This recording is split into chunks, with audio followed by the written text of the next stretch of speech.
ओम शांति भाई और भौणी माने आमर विधि से सिद्धि सीरीज चतुर्थ भाग में आपण मानक स्वागत। आज विषय हेउछि एकरस स्थिति अनुभव करिवार विधि। भाई और भौणी माने आमे सकाळे अमृत बेलारे जोग करूछु, मुरली शुणुछु, बाबांकर स्मृति रे रहूछु। से समय रे बहुत भल लागे, किंतु दिन बढ़िबा सहित केही किछि कहिदेले कौनसी काम मन मुताबक हैला नहीं, कौनसी समस्या आसीगला ताहले आमर स्थिति बदली जाए, खुशी कमी जाए, शांति कमी जाए, जोग मध्य कमी जाए। किंतु बाबा चाहछंती परिस्थिति बदलू, लोक बदलंतु, समय बदलू, किंतु आमर स्थिति बदलिबा उचित नुहे। यहाकू कहा जाए एकरस स्थिति। बाबा एथिपाई गोटिए सुंदर विधि देइछंती। बाबा कहउछंती प्रत्येक कार्य करिबा पूर्वरु चेक कर, काम करुथिबा समय रे चेक कर, काम सरिला परे मध्य चेक कर। धरंतु आपण कोनोसी काम करिबा को जाउछंती, गोटिए मिनिट रुहंतु, निजकू पचारंतु मो किए, मु आत्मस्मृति रे अछि कि, मो मन शांत स्थिति रे अछि कि, मु बाबांक साथी रे अछि कि। जदि स्थिति ठीक नाही तेबे प्रथमे निजर स्थिति को ठीक करंतु, तापरे कार्य आरंभ करंतु। अनेक समय रे आमे भल स्थिति रे कार्य आरंभ करू, किंतु मझिरे देह अभिमान आसी जाए।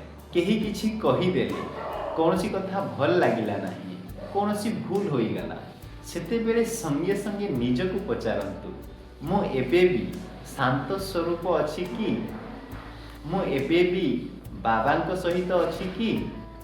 एही चेकिंग आमको शक्तिशाली कर दिए।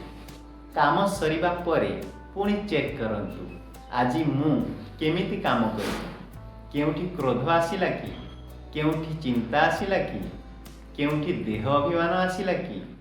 जदि कोनोसी भूल होई थाए तेबे निराश हेबार आवश्यकता नाही, केवल ताको नोट करंतु एवं परवर्ती समय रे सुधार करंतु। भाई और भौणी माने बाबांकर एही विधि बहुत सरल। केवल चेकिंग कर एवं चेंजिंग कर। जेते अधिक चेकिंग हेबो सेते अधिक सचेतनता बढ़िबो, जेते अधिक सचेतनता बढ़िबो सेते अधिक शक्ति मिलिबो, एवं शक्ति आसिले प्रत्येक कार्य श्रेष्ठ सफल हेबो एवं एकरस स्थितिर अनुभव हेबो। तेणु आजिठू सारा दिन भितरे गोटिए अभ्यास करंतु। प्रति घंटारे गोटिए मिनिट रुहंतु एवं निजकू पचारंतु, मु वर्तमान केउ स्थिति रे अछि, मु आत्मस्मृति रे अछि ना देह अभिमान रे अछि। देखिबे धीरे धीरे यही अभ्यास आपनकू शांत, एकरस एवं शक्तिशाली स्थितिर अनुभव कराइबो। यही विधि बा ज्ञान प्रजापिता ब्रह्मा कुमारी ईश्वरीय विश्वविद्यालय द्वारा प्रकाशित यही पुस्तक विधि से सिद्धि एथिरे